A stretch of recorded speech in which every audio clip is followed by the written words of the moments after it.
원자재 채굴 로봇 한 대가 바람과 같이 사라지자 화성 통제실 직원들은 처음에는 대수롭지 않게 여겼다. 왜 그러냐 하면 태양 솔레어의 영향으로 갑자기 방전이 일어날 수 있고 땅을 파고 내려가다 보면 예기치 못한 지진이나 모래 폭풍으로 매몰될 수도 있었기 때문이다.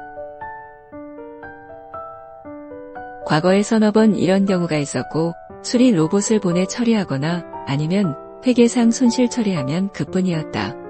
하지만 하루 뒤 채굴 로봇 3대가 동시에 사라지고 이틀 뒤 85대의 로봇과 통신이 불가능한 것으로 나타나자 테일러 박사는 비상을 걸고 전 직원을 소집해 무슨 일이 일어나고 있는지 알아내고자 했다.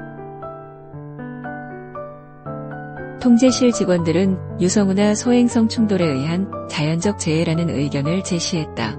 대부분 그럴듯하게 생각할 만한 추론이었지만 폭발음이 없었고 지진계 또한 아무런 반응이 없었다. 그리고 만약 자연적 재해라면 로봇마다 설치되어 있는 카메라에 재해에 관련 영상이 찍혀야 하는데 그런 것이 전혀 없었다. 테일러 박사는 선발대 출발 전에 이 문제를 해결하고자 다방면으로 노력했으나 도무지 원인을 찾을 수 없었다. 채굴 로봇이 사라지는 사건이 발생한 후 일주일이 지나자 이번에는 건설용 로봇들이 사라지기 시작했다. 그것도 하룻밤 사이에 무려 770대가 사라진 것이다. 그와 통제실 직원들은 경악을 금치 못하며 보안을 철저히 유지한 채 원인을 분석했지만 결국 허탕이었고 어쩔 수 없이 유엔에 해당 사실을 보고했다. 유엔은 즉각 선발대의 출발을 무기한 연기했고 단지 사소한 기술적 문제 때문이며 뛰어난 공학자들이 곧 해결하길 바란다는 밝고 희망적인 공식 브리핑을 아리따운 금발의 여성 대변인이 발표함으로써 지구인들을 안심시켰다. 하지만 결정타는 브리핑 발표 후 보름이 지난 시점에 찾아왔다. 로봇의 종류를 가리지 않고 하루에 3,000대와 통신이 끊긴 것이다. 그리고 한 달도 채 되지 않아 화성에 파견된 1만 대의 로봇 중 수리 로봇 딱 한 대를 제외하고 나머지는 모두 소리 소문 없이 사라져버렸다.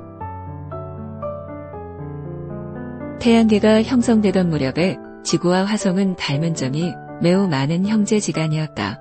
화산활동이 빈번하게 일어나 다량의 이산화탄소와 수증기가 대기로 유입되었고 수증기가 구름으로 뭉쳐 비로 내리면서 강과 바다가 형성되었다. 하지만 화성은 태양으로부터 지구보다 멀리 떨어져 있을 뿐만 아니라 덩치가 작아 빠르게 식어갔다. 내부의 액체 핵이 식어감에 따라 자기장은 사라졌고 대기는 우주 공간으로 서서히 날아갔다. 대기의 간섭이 없는 상태에서 태양빛을 직접 받은 바닷물은 끓기 시작했고 모두 증발해버렸다. 초록으로 우거진 지구의 쌍둥이 행성은 생명의 낙원에서 속절없이 싸늘한 모래 태풍이 부는 붉은 사막으로 변해갔다. 그러나 수억 년의 시간이 흐른 후 지구인의 노력으로 화성은 다시 예전에 생기 있는 모습을 찾아가고 있었고 여러모로 완벽한 호모사피엔스들의 새로운 보금자리가 될 예정이었다. 테일러 박사는 희망의 끈을 놓지 않았다. 아니, 그동안의 세월이 아까워 놓을 수가 없었다. 그래서 그는 마지막 남은 수리 로봇에게 에베레스트 산의 2.5배에 달하는 거대한 화성의 올림푸스 산 위로 올라갈 것을 명령했다. 일주일에 걸쳐 가파른 산을 오른 로봇은 자신과 동료 로봇들이 힘들게 건설한 산 아래 신도시 공터에 카메라를 고정했다. 그곳에는 이제 붉은 사막은 거의 사라지고 지류가 듬성듬성 대지를 덮고 있었다. 낮 기온이 영상 6도를 넘어선 이제는 너무도 평범해진 화성의 포근한 오후였다. 테일러 박사는 케네디 우주센터 자신의 집무실에서 노트북을 통해 이 모든 상황을 예의주시하고 있었다. 그리고 고뇌에 찬 한숨을 내쉬었다. 수십억 달러가 투자된 프로젝트 실패의 아쉬움보다는 그 원인을 알아내지 못한 공학자로서의 구겨진 자존심에서 나오는 긴 호흡이었다. 그때였다.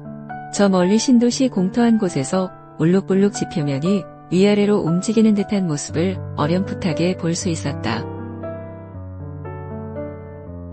그는 즉시 해당 지역을 자세히 볼 수 있도록 카메라의 배율을 조정했고 놀란 입을 다물지 못했다.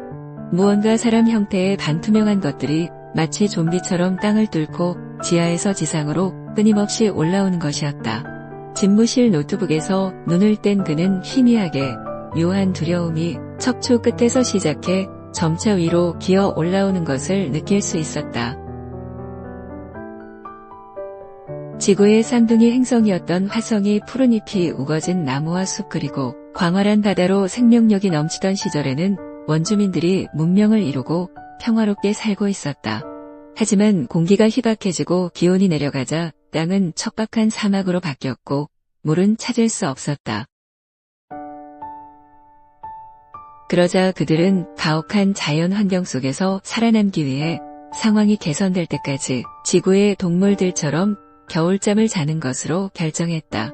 그들은 땅을 깊숙이 파서 소행성의 공격을 막을 수 있는 안전하고 튼튼한 지하 동굴을 건설했고 그곳에서 모두가 잠에 빠져들었다. 그로부터 수억 년의 시간이 흐른 뒤 태양빛을 보지 못한 그들의 피부는 점점 반투명으로 변해갔다. 19세기 이탈리아 천문학자 지오반니가 발견한 것은 번역상 오류가 아닌 진짜 운하였으며 바이킹 1호가 화성 표면에서 발견한 사람의 얼굴 형상은 그들이 만든 거대 건축물이었다. 잠을 자고 있던 그들이 깨어난 것은 테일러 박사의 수소폭탄 실험 때문이었다.